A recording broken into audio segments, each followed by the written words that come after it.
ঝড়ের দাপটে বিধ্বস্ত জলপাইগুড়ি আলিপুরদুয়ার। মৃত্যু হয়েছে 5 জনের। প্রিয়জনকে হারিয়ে ঘর বাড়ি খুইয়ে আর্তনাদ করছে মানুষ। রবিবার রাতেই জলপাইগুড়ি পৌঁছন মুখ্যমন্ত্রী মমতা বন্দ্যোপাধ্যায়। ক্ষতিগ্রস্ত এলাকায় গিয়ে সেখানকার মানুষদের সঙ্গে কথা বলেন, পাশে থাকার আশ্বাস দেন তিনি। হাসপাতালে আহতদের সঙ্গে দেখাও করলেন, ত্রাণ শিবিরেও যান। সোমবার আলিপুরদুয়ারের বিভিন্ন এলাকা পরিদর্শনও করেন নেত্রী। ভাঙতে ভাঙতে ভাঙতে শেষ, একদম ফিনিশ। ওইখানে মাটির সাথে মিশে গেছে। বাড়ি ছিল বলে এরকম কোনো চিন্তা নেই। টিনের চাল হয়, এদিকে কিচ্ছু নেই, এরকম হয়ে গেছে। বাড়ি ছিল বলে এখন বুঝতেই পারেন না দিদি, এরকম অবস্থা। 800-র উপরে বাড়ি আছে শুধু এই জিপিতে বাণিজ্য জিপি।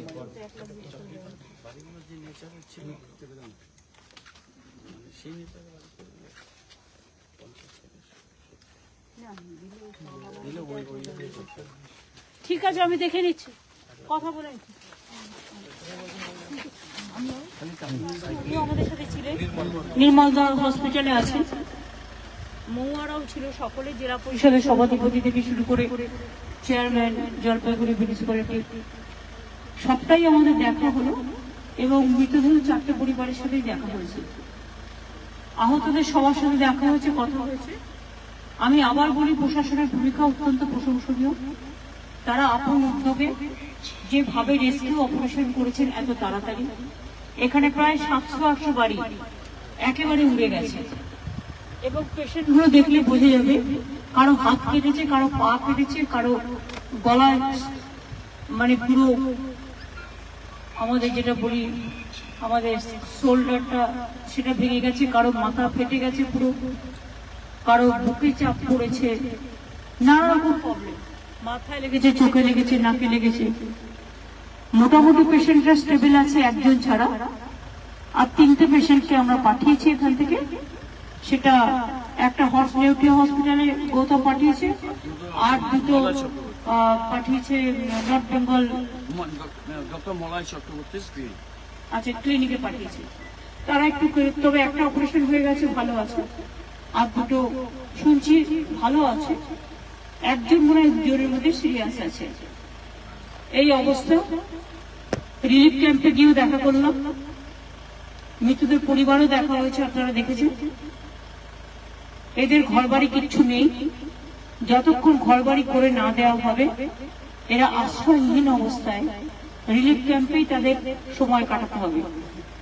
প্রশাসন নিশ্চয়ই তার সম্পূর্ণ সহযোগিতা নিয়ে তাদের সম্পূর্ণ পাশে থাকবে এবং প্রশাসনের সাথে যারা যুক্ত আছে তারা যথেষ্ট উদ্যোগ নিয়ে কাজ করেছে এবং বাদ বাকিটা তাদের আশ্রয়, তাদের খাবার, তাদের রিলিফ, তাদের চিকিৎসা, তাদের অন্যান্য যে সমস্ত রিলিফে আমরা দিই সেগুলো সমস্ত কিছু দিতে হবে, কারণ তাদের কাছে একটা বাসনপত্র পর্যন্ত নেই।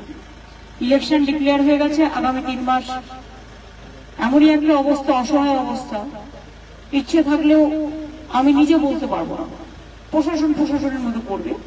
তবে আমি মনে করি ওদের বাসনপত্র থেকে শুরু করে আমাদেরও কিছু কিছু নিজেদের উদ্যোগ নিতে হবে, সরকার ছাড়াও। বাসনপত্র থেকে শুরু করে কাপড় জামা থেকে শুরু করে কিছুই ওদের নেই।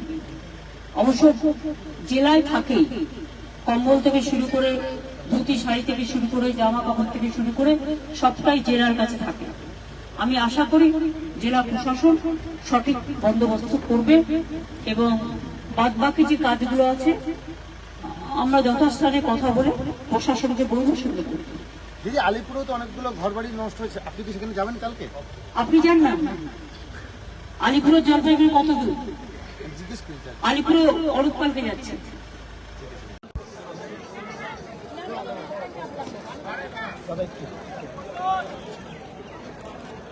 জয় বাংলা,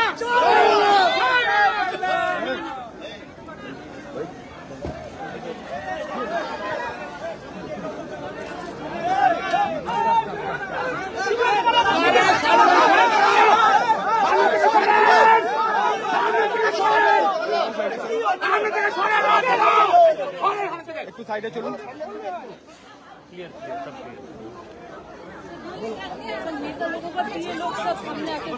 उनका अलग है, मैं बताता हूँ बाद में, ठीक। आप अपना काम कीजिए। দাদা একটু সামনে থেকে সরেন। ঠিক।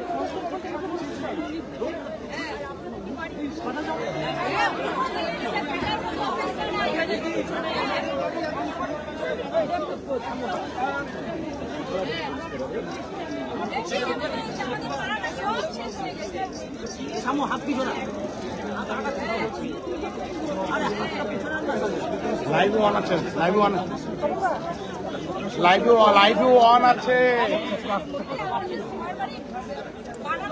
হ্যাঁ আরে আপনার আমার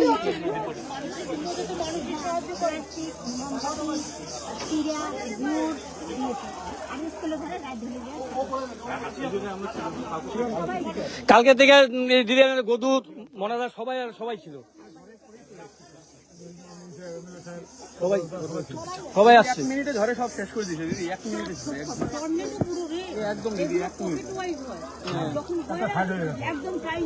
মানে পাশে কয়েকজন বাড়ি ওই করতে টেরই পাওয়া যায় না, আর এদিকে অবশ্যই এদিকে আমি বিশাল ওই জায়গাটা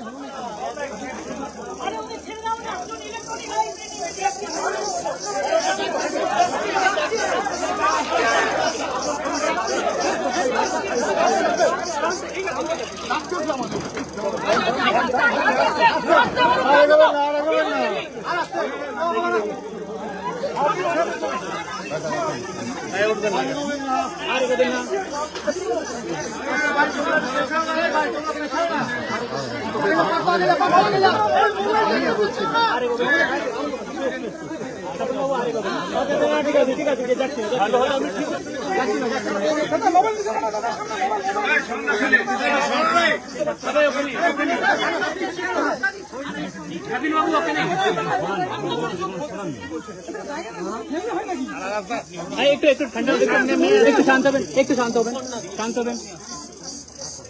মাথা গরম করো না কেউ, আস্তে আস্তে আস্তে আস্তে মাথা গরম করো।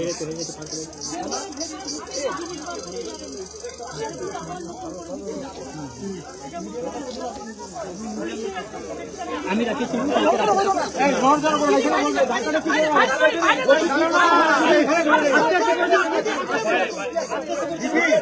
এবার আপনারা ওই জায়গাটা সরো, এবার ফাঁকা জায়গাটা সরো। এখানে কথা বলে দেয় এক জায়গায় সবাই বাইরে বন্ধ করে